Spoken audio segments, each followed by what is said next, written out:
My ex-wife mocked me. My new husband's a Harvard grad, a department head, not a high school dropout like you. I just smiled and said, "Enjoy it while you can. He'll be unemployed by tomorrow morning." Chapter 1, Rock Bottom and Rising Silence. I wasn't always the man people respected. Years ago, I walked out of that courtroom with nothing but my wallet, a box of clothes, and a divorce decree that screamed failure. My ex-wife Chelsea stood there with her perfectly rehearsed smug smile, arm in arm with her new prize, Dr. Marcus Langston, Harvard graduate, department head at one of the top biomed firms in Boston. He had the charm, the pedigree, the wealth, everything she thought she deserved. Me, I was the high school dropout who ran a small electronics repair business from my garage. I remember her words vividly that day outside the courthouse. "Don't take it personally, Jack. I just upgraded. You were a stepping stone. Marcus is the real deal. Try not to mess up your next relationship if anyone even wants you." That moment crushed me, but it also lit a fire I never knew I had. While she flaunted her new life on social media, I buried myself in work, not just repairs.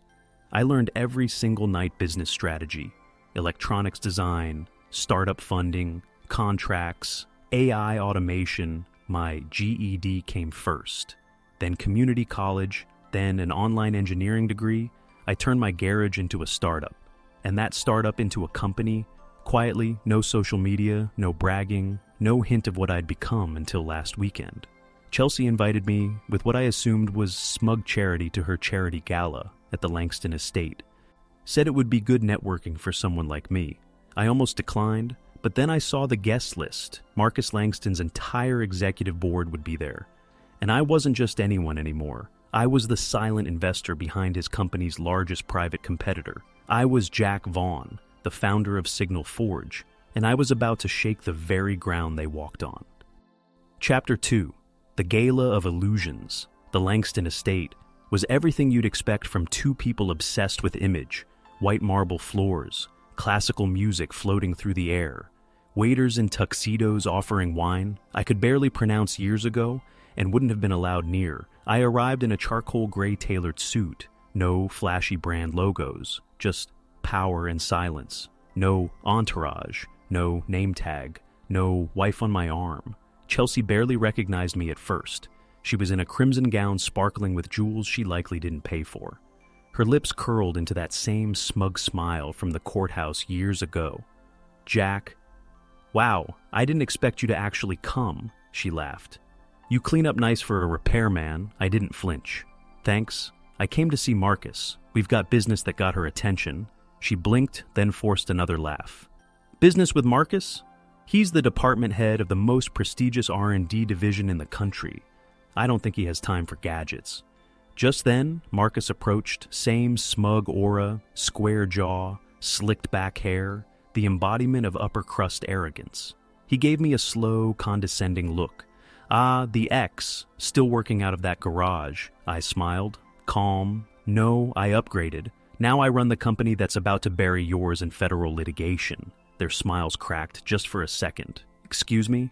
Marcus chuckled, clearly confused. "I didn't come to argue," I replied smoothly. "I came because I thought you'd want to hear it from me before the papers hit your boardroom Monday morning." Chelsea laughed out loud. "You expect us to believe that you, a dropout, are suing Marcus's company?" I raised my hand, gesturing subtly toward the balcony where several suited individuals were talking quietly. Men and women from Signal Forge, my company, the rival firm that had just acquired 3 of Marcus's main subcontractors, his IP leak consultant, and most crucially, the whistleblower who was going to bring their shady side deals into the light. "You don't have to believe me," I said, "but your legal team will." Marcus's smile faltered. He glanced around, his mind already working, calculating, and realizing too late that this wasn't a bluff. "What the hell are you playing at?" he snapped, lowering his voice. "Just playing catch-up," I said. "You took my wife, she took my pride, now I'm taking your empire." Chelsea's face drained of color.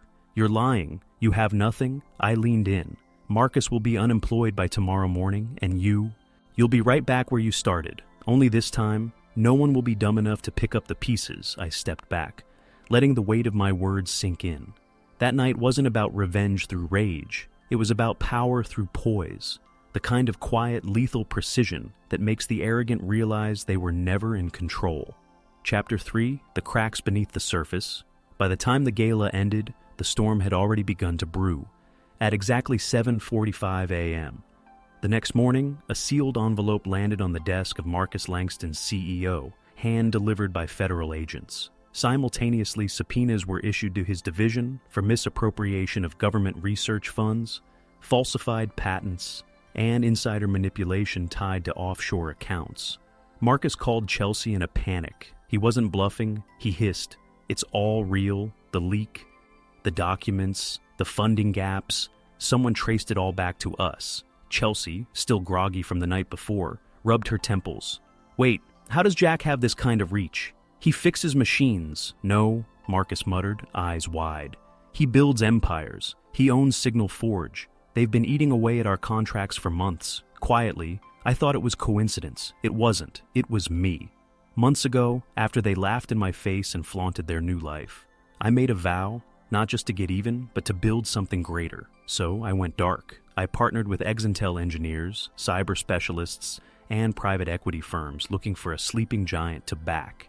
Together, we turned Signal Forge into a ghost, moving quietly, acquiring small but critical infrastructure they depended on. And when I had enough leverage, I pulled the plug. Back in my home office, I watched the headlines roll in.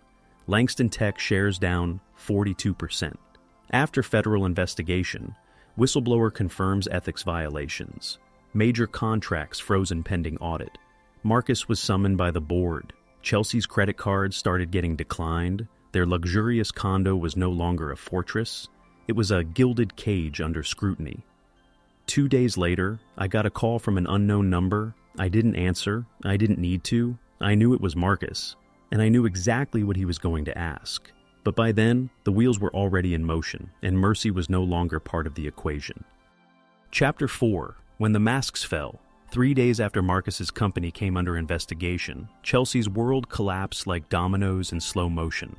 She arrived at her favorite boutique to pick up a reserved designer bag, a treat she felt she deserved after the week from hell, only to be told coldly that the card was declined.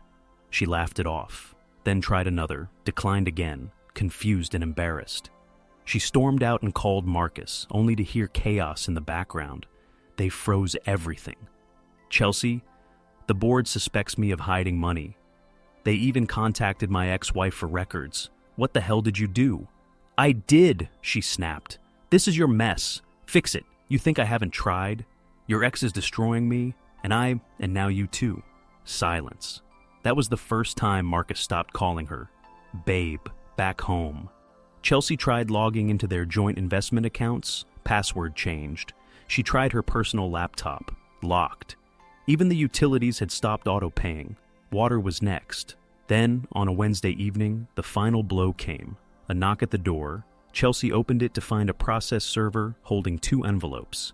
"Mrs. Langston, you've been served divorce papers from Marcus in a civil lawsuit, citing financial deception, marital fraud, and collusion." He was throwing her under the bus, and then for the first time in her self-absorbed life, Chelsea sat down on the cold tile floor, surrounded by the ruins of the life she thought was superior, and cried.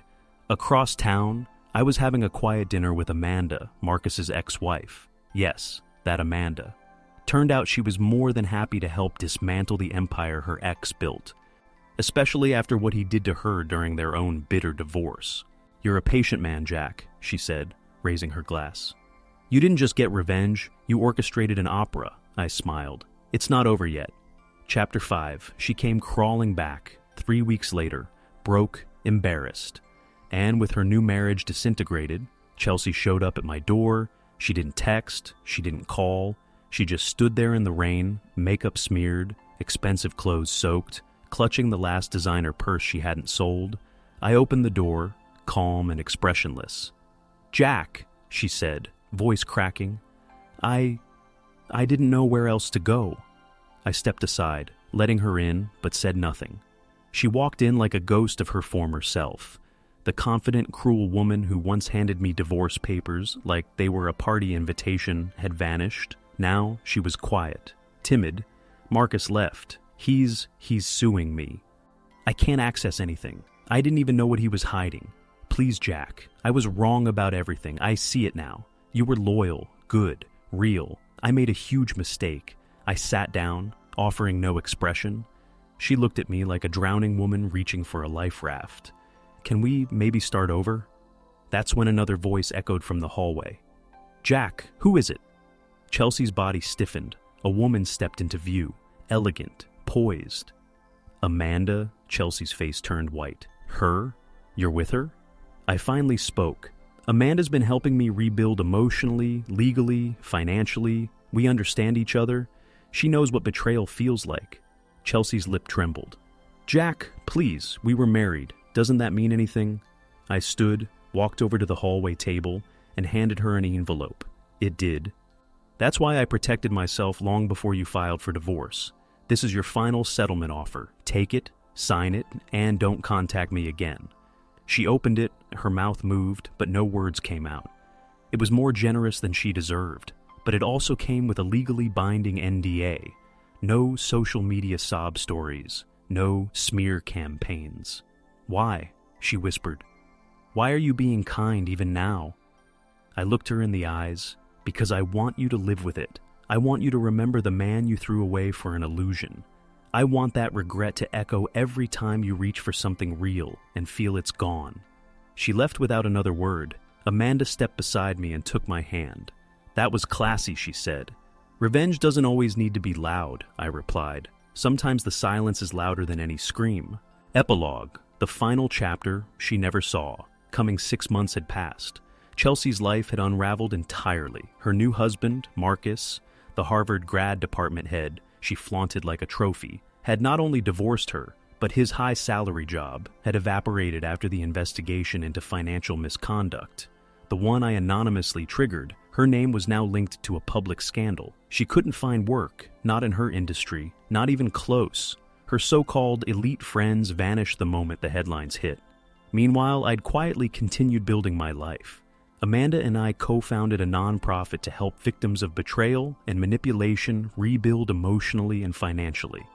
It was our way of turning pain into purpose. The media picked it up. Local news featured our story.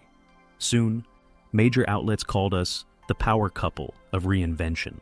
One morning, I received a letter. It was from Chelsea. I saw your interview. It read, written in shaky handwriting, you look happy, really happy. I guess I always thought you'd fail without me, that I'd moved up and you'd moved down. I was wrong. You moved on. I moved nowhere. If you still think of me at all, I hope it's with pity. Or maybe not even that. I'm just sorry. I folded the letter and tucked it away. Not out of sentiment, but as a reminder. A reminder that the best revenge is not getting even. It's getting better. And for anyone reading this who's ever been broken by betrayal, remember this. You don't need to shout to be heard. You don't need to fight to win. You just need to stand tall and walk away with your dignity. Because someday they'll look back and you will be the chapter they never got to finish. Was this revenge perfectly justified, or should the storm have raged harder? Drop your verdict below. I read every single one. Hit like if you crave justice and share this story with someone who needs its fire. Subscribe to Walter's story, because here betrayals don't sleep. They hunt their owners. Every shadow hides a reckoning, every mask breaks, and every betrayal is answered. Stay sharp, stay unbroken, stay tuned.